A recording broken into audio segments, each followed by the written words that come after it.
Good morning students. I am Anshli Pawar, your English teacher. And today in this video lesson, we will be starting our new chapter for English grammar, which is active and passive voice. Verbs, active and passive voice.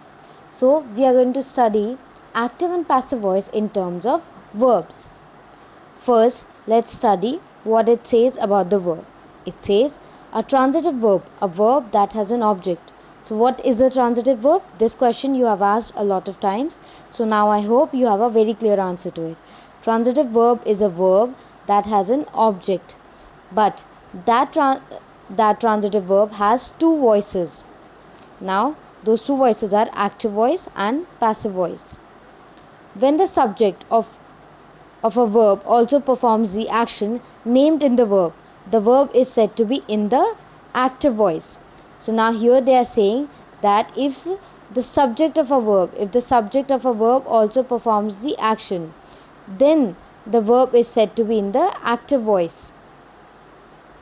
Moving further, the example is there, which is Sudha respects the teachers. So it is a simple tense subject sentence that they have given here. Sudha, that is the subject, respects the teachers. So respects here is the verb. Moving further, when the subject of a verb receives the action named in the verb is said to be in the passive voice. Now they are saying that the subject of a verb which now is receiving the action. Now the subject of the verb is receiving the action. Then the verb is named to be as passive voice. The example is the teacher is respected by Sudha. Now the subject here, which was Sudha, has become here the object, and the object here has become the subject. Let's read further about this. Here there are two examples given. Sudha respects the teacher, which is in active voice. The teacher is respected by Sudha, which is in passive voice. Now, what are the important pointers for here to read? The active object, the teacher.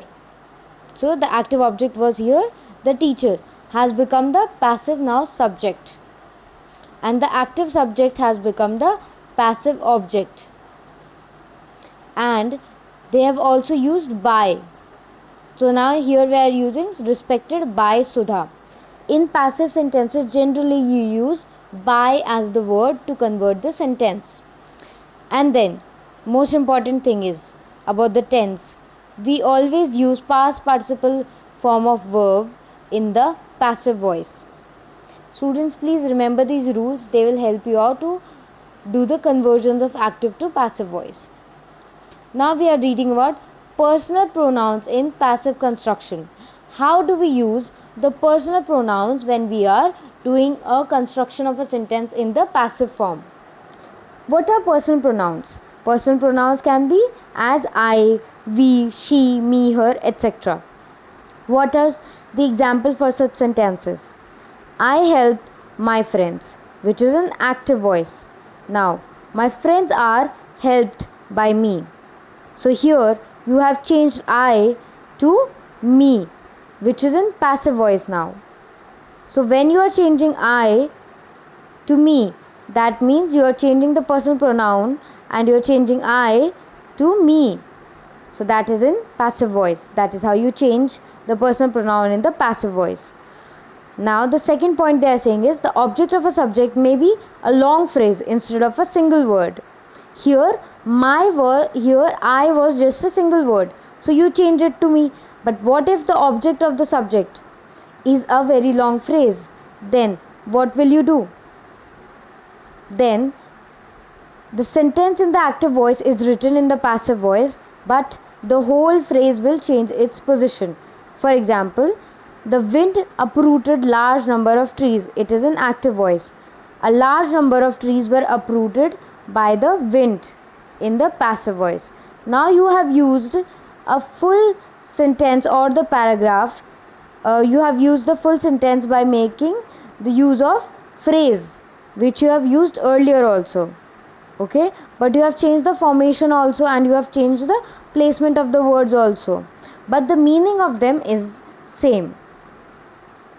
So understand that the meaning on the general part remains same only in passive sentences as well. Now, detransitive verbs. When the verbs in the active voice is in detransitive, there are two more forms in the passive form. Passive voice. Now examples are: our uncle teaches us English, active. We are taught English by your uncle. Now you are saying here that your uncle teaches us English, which is an active voice. Then you are saying that we are taught English by your uncle. So you are making a detransitive verb into a passive sentence here.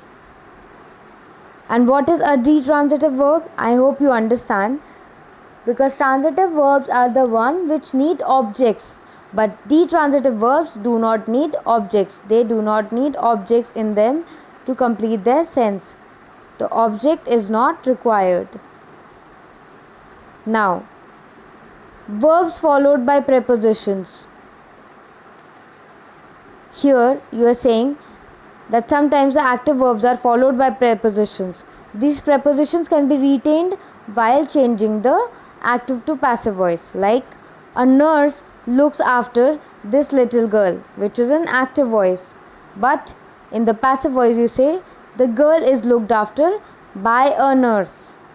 So now you are saying that it might be completed or it might be accompanied. Accompanied is that the prepositions are following these verbs, but you can rearrange or you can reattain. You can again have these prepositions in the passive form. The prepositions can be again used in the passive form as well. Now we have interrogative sentences. If an interrogative sentence needs to be changed into passive voice, then it will retain the interrogative form. It will remain in the question form only. The question form will not go anywhere. For example, you have am I disturbing you, which is an active voice. Now you are saying, are you being disturbed by me, passive voice. But the question mark and the question sense of the sentence or the interrogative sense of the sentence remains the same. Now in the second point, if the subject in the active voice is not very important, then we need not to mention it in while expressing the passive voice. What do you mean by here? That अगर आपका active voice का जो भी subject है वो इतना ज़्यादा important नहीं है कि आप उसको मेंशन करें, और अगर आप उसको निकाल दें तो सेंटेंस का फॉर्म चेंज नहीं होगा, सेंटेंस का मीनिंग चेंज नहीं होगा. अगर वो इम्पॉर्टेंट नहीं है तो it is not important to mention it in the passive voice. For example, somebody stole my purse, active. My purse was stolen by. My purse was stolen, just passive voice. If you write that my purse was stolen by somebody, it will make the same sense, but now also it is making the complete sense. My purse was stolen, so somebody stole it. It was nobody particular, so it is not important for you to mention somebody over here. So you have neglected somebody, or you have taken that, omitted somebody out of the sentence while making a passive form. I hope, students, that all these points are clear to you. Please note that all these rules that I have explained to you in the first part of the chapter, these rules, you have to note down them somewhere in your fair notebooks. You have to note down the complete PDF, but you have to also note down these rules in your rough notebook, so that the conversion of active to passive voice is very easy for you. Please do that, and also read the rules required for them in the further chapter. Self study will help you to understand the chapters in a better way. Students, if you have any problem, please contact me on the group. I will answer your questions. Thank you so much, students. Please take care of yourself and your family as well.